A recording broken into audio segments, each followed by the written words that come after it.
नमस्कार साथियों, आप सभी का एक बार फिर से बहुत बहुत स्वागत है अपने चैनल ज्ञान की धारा में। आप सभी को मेरा बहुत बहुत प्रणाम। जय श्री कृष्णा, राधे राधे आप सभी को। आज हम दोस्तों चिड़ा चिड़ी की कथा का श्रवण करेंगे। यह भी एक कार्तिक मास की बहुत ही महत्वपूर्ण कथा है और जो एक सच्ची कथा, पौराणिक कथा है। चलिए दोस्तों सुनते हैं चिड़ा चिड़ी की कथा।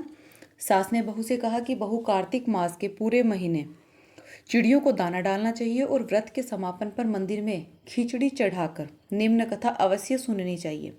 एक बुढ़िया थी जो कार्तिक का व्रत करती थी। उसकी भक्ति की शक्ति के कारण कृष्ण भगवान रोज एक कटोरी खिचड़ी रख जाते थे। बुढ़िया उसे खाकर व्रत खोलती थी। पड़ोसन बुढ़िया पर बहुत जलती थी। कहती, इस बुढ़िया के तो कोई कमाने वाला भी नहीं है, फिर भी खा खा कर मोटी होती जा रही है। एक दिन बुढ़िया कार्तिक नहाने कहीं दूर गई हुई थी तो पीछे से भगवान आए और एक कटोरी खिचड़ी की भरी हुई उसके मकान में रखकर चले गए। पड़ोसन ने यह सब देखा कि एक कटोरी खिचड़ी की भरी हुई बुढ़िया के घर रखी है, सो उसने मकान के पिछवाड़े में उसे फेंक दी। बुढ़िया नहा धोकर घर आई तो उसको खिचड़ी नहीं मिली। वह सोचने लगी कि कहाँ गई खिचड़ी। बस यही सोचती रही। जहां मकान के पिछवाड़े खिचड़ी फेंकी थी वहां दो फूल उगाए। वहां का राजा शिकार खेलने जा रहा था तो उसकी नज़र उन फूलों पर पड़ी, तो उसने उन दोनों सुंदर फूलों को तोड़ लिया और अपने घर जाकर अपनी रानी को दे दिए।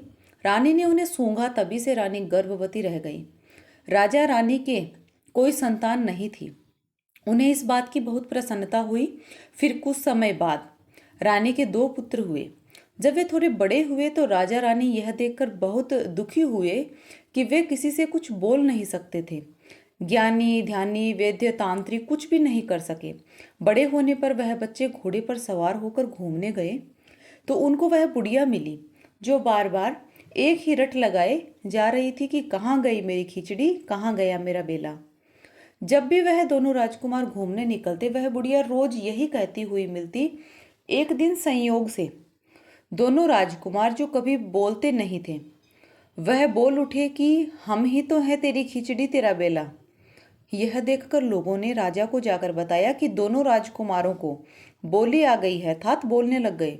राजा बहुत आश्चर्यचकित हुआ और उन्हें विश्वास नहीं हुआ कि जो बड़े बड़े ज्ञानी ध्यानी तांत्रिक हकीम वैद्य न कर सके वह उस बुढ़िया ने कैसे कर दिया। जब राजा ने स्वयं राजकुमारों को बोलते हुए देखा और पूर्ण रूप से वह संतुष्ट हो गया तो राजा ने उस बुढ़िया को बुलाया और कहा कि मेरे दोनों राजकुमारों को कभी बोलते नहीं थे, तूने कैसे बुला दिया। बुढ़िया ने कहा, महाराज मेरे को नहीं पता, मैं सिर्फ यह जानती हूँ कि मैंने कार्तिक स्नान किया था और उस मुरली मनोहर की पूजा व उसका ध्यान ही किया करती थी। कृष्ण भगवान मेरी पूजा से प्रसन्न होकर एक बुढ़िया की लाज रखने के लिए बना बनाया भोजन खिचड़ी रोजाना मेरे घर रख जाया करते थे। एक दिन मैं कार्तिक स्नान के लिए गई हुई थी, तभी पीछे से कृष्ण भगवान खिचड़ी रख कर चले गए। ईर्ष्यालु पड़ोसन ने इसका फायदा उठाकर खिचड़ी का बेला मकान के पिछवाड़े में फेंक दिया। जब मुझको खिचड़ी का बेला नहीं मिला तो मैं यही रटने लगी कि कहाँ गई मेरी खिचड़ी, कहाँ गया मेरा बेला। कृष्ण भगवान ने स्वप्न में आकर बताया कि तेरी पड़ोसन ने खिचड़ी को मकान के पिछवाड़े में फेंक दिया है जहाँ पर दो फूल उगाए हैं और उन फूलों को यहाँ का राजा तोड़कर ले गया। बस राजा जी, मुझको तो यही पता है।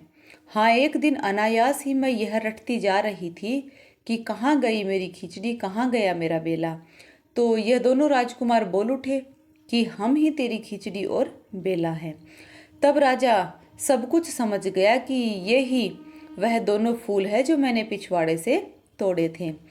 राजा ने बुढ़िया को अपने महल में रख लिया और दोनों पुत्र उसकी सेवा में लग गए।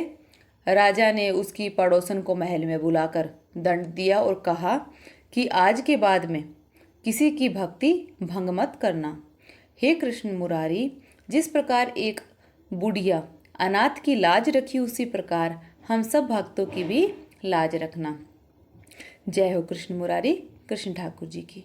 दोस्तों यह थी चिड़ा चिड़ी की कहानी कार्तिक मास की। आपको यह कहानी कैसी लगी?